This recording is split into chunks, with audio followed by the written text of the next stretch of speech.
Olá pessoal, tudo bem? Aqui é o Thiago e nesse vídeo de hoje eu vou falar sobre a produção Pobres Criaturas, que está disponível no serviço de streaming da Star Plus. Mas antes de mais nada, caso você ainda não seja inscrito no canal, se inscreva. O diretor grego Yorgos Lanthimos vem se tornando e vem se mostrando um dos diretores mais provocativos do cinema contemporâneo e, para nossa sorte, ele fez a transição do cinema independente para esse circuito mais hollywoodiano sem perder essa sua essência grotesca e bizarra. Por mais que os seus filmes tenham se tornado mais acessíveis e mais populares, tanto é que ele vem se tornando aí uma figurinha presente nas últimas premiações do Oscar.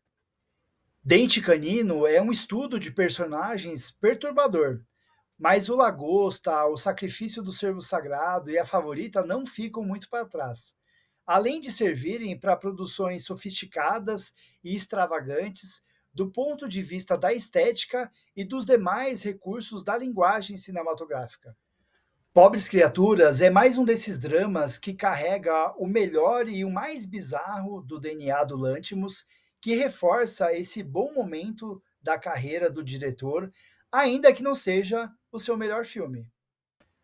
Baseado na obra de Alasdair Gray, Pobres Criaturas acompanha a jornada de Bella Baxter, interpretada por Emma Stone, como uma mulher que assumiu uma nova identidade feminina por ser fruto de um experimento realizado pelo cientista Godwin, interpretado por William Defoe, que transferiu para o seu corpo o cérebro de um outro ser humano.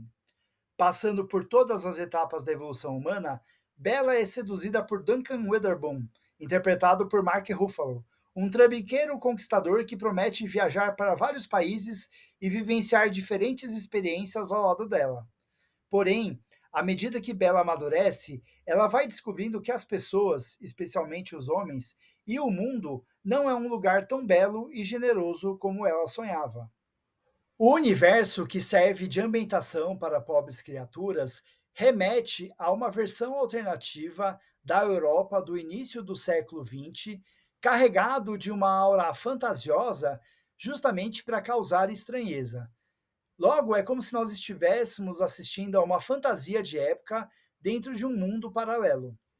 Isso permite que toda a equipe técnica e criativa da produção extrapole os limites do registro histórico, desde a composição exótica empregada na direção de arte, os figurinos mais alternativos e até mesmo a utilização de alguns efeitos especiais que dão até um ar mais futurista para certos ambientes. Essa construção atípica também consegue ser muito bem capitaneada pela trilha sonora, que está muito mais interessada em provocar desconforto e estranheza do que propriamente algum tipo de encantamento. Assim como a fotografia caprichada, tanto no preto e branco quanto no colorido, ainda que haja uma certa cisma na utilização de um certo ponto de vista inusitado, especialmente na utilização da lente olho de peixe, que aqui acaba sendo muito mais distrativa do que realmente necessária. O que é incontestável é que esse mundo de pobres criaturas é fascinante e que conta com essa gama de elementos que torna a experiência ainda mais exótica e excitante. A narrativa de Pobres Criaturas, cujo trabalho de adaptação ficou a cargo do experiente Tony McNamara, pode ser sintetizado como uma espécie de versão feminista do Frankenstein, o que não chega a ser nenhum reducionismo absurdo. Porém, o que eu considero mais fascinante é que a proposta serve como uma espécie de conto de fadas macabro sobre a própria história da humanidade, como se tivesse sido condensada nesse universo. Quando Bella parte em sua aventura ao lado de Duncan, ela experimenta e descobre um monte de sabores, conhece muito dos prazeres da vida, mas também sente na pele e vê diante dos seus próprios olhos muitas das consequências que a história de exploração e violência impôs às pessoas. E o roteiro também é muito feliz ao abordar esses aspectos dentro de uma perspectiva mais intimista, já que a própria Bella também carrega o peso dos traumas que foram provocados em sua vida, fazendo dela a mulher que ela se tornou. Nós podemos dizer que a Bella é uma mulher que foi explorada em todos os momentos da sua existência. No primeiro ato, ela serve como uma espécie de criatura doméstica que está lá apenas para servir ao experimento e para as observações e os estudos do homem que lhe deu a vida, entre aspas. Não é à toa que ele, o cientista, é referenciado pelo diminutivo do seu nome, God. Um outro homem lhe promete o mundo, mas a utiliza apenas como um objeto sexual, incentivando e estimulando que ela descubra cada vez mais as áreas de prazer, mas impedindo-a que ela tenha autonomia sobre o seu próprio corpo.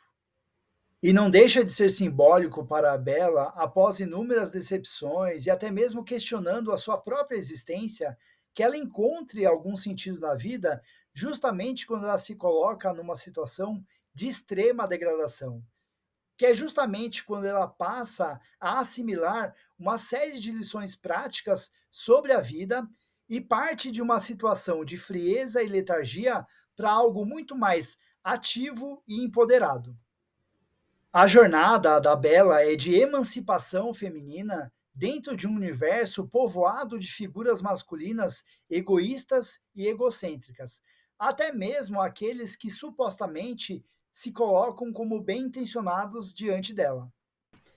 O terceiro ato de Pobres Criaturas, de certa forma, funciona como uma espécie de acerto de contas da Bella com relação ao seu passado.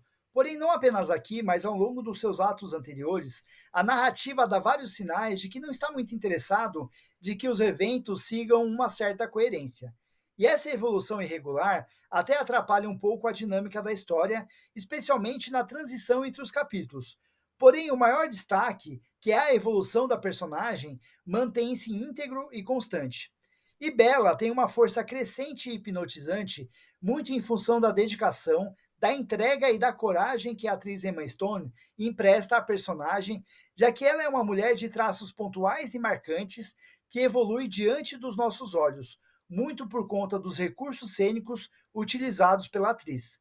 A postura corporal, o tom da voz e o nível das palavras empregadas servem para tornar a sua atuação muito disciplinada e autêntica, sem pudores e com escolhas bastante ousadas. Willem Dafoe exibe o seu magnetismo em cena para construir uma figura trágica e emocional a partir de uma carcaça repulsiva. E o Mark Ruffalo constrói um sujeito canastrão e pobre de espírito com muito empenho e dedicação, transformando-se ao longo da jornada do personagem em uma caricatura pedante de si mesmo. Por conta de tudo isso, Pobres Criaturas é um filme nada convencional que aborda temas universais dentro de uma abordagem grotesca e bizarra que combina perfeitamente com o tipo de cinema do Yorgos Lanthimos. E apesar de uma filmografia ainda pequena, de apenas 5 filmes, todos de ótima qualidade, ele já atingiu um patamar que é para poucos. Não sei vocês, mas eu gosto muito desse cinema que tem um interesse sobre tudo aquilo que é estranho, bizarro e tudo aquilo que foge do normal.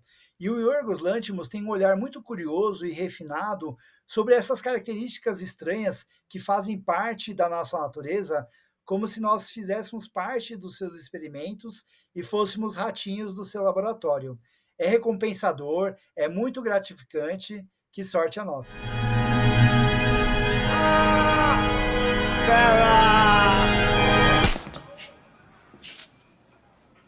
Oh. Então, essas foram as minhas impressões sobre Pobres Criaturas do Yorgos Lanthimos, que está disponível no serviço de streaming da Star Plus. Use o campo dos comentários para compartilhar as suas impressões. Se você chegou até aqui, muito obrigado. Caso você ainda não seja inscrito no canal, se inscreva, curta esse vídeo para que ele alcance cada vez mais pessoas e a gente se vê no próximo vídeo. Um grande abraço. Tchau, tchau.